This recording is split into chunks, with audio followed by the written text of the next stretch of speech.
अस्सलामुअलैकुम, वेलकम आप सभी का इस नई वीडियो में। तो जैसा आप सभी को पता है कि कल जे.एंड.के एडमिनिस्ट्रेशन की तरफ से एक इम्पॉर्टेंट सर्कुलर जारी किया गया, जिसमें इन लोगों ने जो है वो जम्मू कश्मीर के तमाम government, private, semi government colleges को जो है वो खुद से एडमिशन करने का एक्सेस दिया।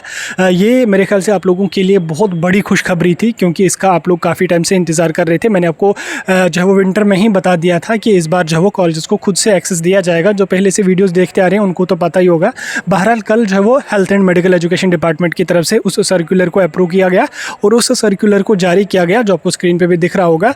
तो अब क्या रहेगा कि कॉलेजेस वाले खुद से भी आपको बीएससी नर्सिंग हो, चाहे आपका पोस्ट बेसिक बीएससी नर्सिंग हो, चाहे आपका एमएससी नर्सिंग हो, चाहे आपका बी फार्म डी फार्म हो, तो ये कॉलेजेस जो होंगे ये खुद से आपको एडमिशन दे सकते हैं। अब एडमिशन अगर खुद से दे सकते हैं, उसका प्रोसीजर क्या रहेगा, कब तक एडमिशन वो खुद से कर सकते हैं, सिलेक्शन का प्रोसीजर क्या रहेगा, क्या वो भी इंट्रेंस कंडक्ट करेंगे, मार्क्स के बेस पे करेंगे, इसी को इस वीडियो में मैं आपको समझाऊंगा। वीडियो काफ़ी इंपॉर्टेंट रहेगा, वीडियो को पूरा एंड तक देख लेना, क्योंकि अगर आपके मार्क्स वगैरह कम आ रहे हैं तो आप यहाँ से एडमिशन अपना करवा सकते हैं, डायरेक्टली कॉलेज में जाके एडमिशन करवा सकते हैं। वीडियो काफ़ी इंपॉर्टेंट रहेगा, वीडियो को पूरा एंड तक देख लेना। चैनल को भी सब्सक्राइब कर देना और उसके अलावा व्हाट्सएप पर टेलीग्राम ग्रुप दोनों ज्वाइन कर देना, दोनों की लिंक आपको डिस्क्रिप्शन में मिल जाएगी। तो चलिए वीडियो को शुरू कर लेते, जान लेते हैं यहाँ पे डायरेक्ट एडमिशन्स के बारे में। तो देखिए, डायरेक्ट एडमिशन्स जो हमारे होंगे वो पहले आप समझ लो, एक आपका बीएससी नर्सिंग के लिए होगा, एक आपका एमएससी नर्सिंग के लिए होगा, एक आपका पोस्ट बेसिक बीएससी नर्सिंग के लिए होगा और एक आपका बी फार्म के लिए होगा। ठीक, नोटिफिकेशन में यही कोर्सेज यहाँ पे मेंशन है। इन कोर्सेज के लिए डायरेक्ट एडमिशन्स होंगे, क्योंकि इनमें जो है वो सीट्स वगैरह वैकेंट रहती थी, वो भी 3-4 राउंड काउंसलिंग की कंप्लीट नहीं कर पाती थी, तो सीट्स प्राइवेट कॉलेज में वैकेंट रहती थी, जिससे काफ़ी ज़्यादा नुकसान प्राइवेट कॉलेज को भी यहाँ पे उठाना पड़ता था। ठीक, अब क्या होगा कि पहले जो काउंसलिंग होगी वो जेके बोपी के थ्रू होगी।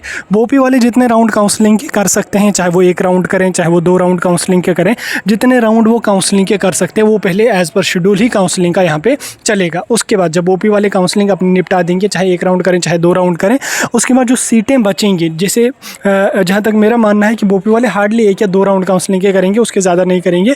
आफ्टर दैट जो सीटें यहाँ पे बच जाएंगी कॉलेजेस में, खासकर प्राइवेट कॉलेज में तो मैक्सिमम सीट्स बच ही जाती है। नर्सिंग की अगर मैं बात करूँ, जम्मू में तो लगभग 80% सीट्स वैकेंट ही रहती हैं। कश्मीर में जो बीबी हलीमा कॉलेज वगैरह कुछ 1-2 कॉलेजेस हैं जिनमें पहले ही दिनों में सीट्स फिल हो जाती हैं। बाकी के कॉलेजेस में यहाँ पे काफ़ी सारी सीट्स उनमें भी फिल होती हैं, वैकेंट रहती हैं, लेकिन जम्मू के प्राइवेट कॉलेज में बहुत ज़्यादा सीट्स यहाँ पे वैकेंट रहती हैं। तो उसके बाद क्या होगा कि कॉलेज वाले आइडेंटिफाई करेंगे हमारे पास कितनी सीट्स यहाँ पे बची हैं, किस कोर्स के लिए कितनी सीट्स बची हैं। गवर्नमेंट कॉलेजेस में भी अगर कोई सीट बची होगी तो वो भी उसको देख सकते हैं। उसके बाद कॉलेज वाले क्या काम कर लेंगे, वो खुद से नोटिफिकेशन जारी करेंगे, आपको खुद से वहाँ पे अप्लाई करना पड़ेगा, चाहे वो फिर ऑनलाइन अप्लाई रखेंगे, ऑफलाइन अप्लाई रखेंगे, लेकिन इंट्रेंस वगैरह तो वो लोग कंडक्ट नहीं करेंगे, क्योंकि उतना टाइम उनके पास नहीं। अगर उन्होंने भी इंट्रेंस कंडक्ट करना स्टार्ट किया तो उनको तो एडमिशन ही नहीं मिलेंगे, तो उनको इंट्रेंस कंडक्ट करने से कोई भी फ़ायदा यहाँ पे नहीं है। वो आई थिंक आपको 12th के मार्क्स के बेस पे ही एडमिशन दे देंगे, जहाँ तक मेरा मानना है। हाँ, अब अगर उन्होंने इंट्रेंस भी मैंडेटरी रखा, बोपी का इंट्रेंस जो आपने ऑलरेडी दिया होगा, तो वो जस्ट एलिजिबिलिटी का क्राइटेरिया रहेगा, लेकिन सिलेक्शन वो आपको 12th के मार्क्स के बेस पे करेंगे। वैसे सारी कॉलेजेस तो नहीं करेंगे, क्योंकि उनमें बहुत सारी सीट्स वैकेंट होंगी। अब वो कहाँ लगा लेंगे मेरिट, फिर इंट्रेंस कंडक्ट करेंगे, बच्चे तो वैसे भी जाते नहीं है, तो फिर जब वो इतना ज़्यादा खपखाना उसमें लगा लेंगे तो बच्चे तो जाएंगे वैसे भी नहीं, तो वो आपको 12th के मार्क्स के बेस पे डायरेक्टली एडमिशन वहाँ पे दे देंगे। इसलिए अगर आपको बोपी में स्कोर कम आ रहा है, ठीक, आपका स्कोर कम आ रहा है, आपको काउंसलिंग में सीट नहीं मिल सकती है, या आप काउंसलिंग में चाहे वो एलिजिबल नहीं थे अटेंड करने में, या आपने बोपी का फॉर्म ना भी भरा होगा,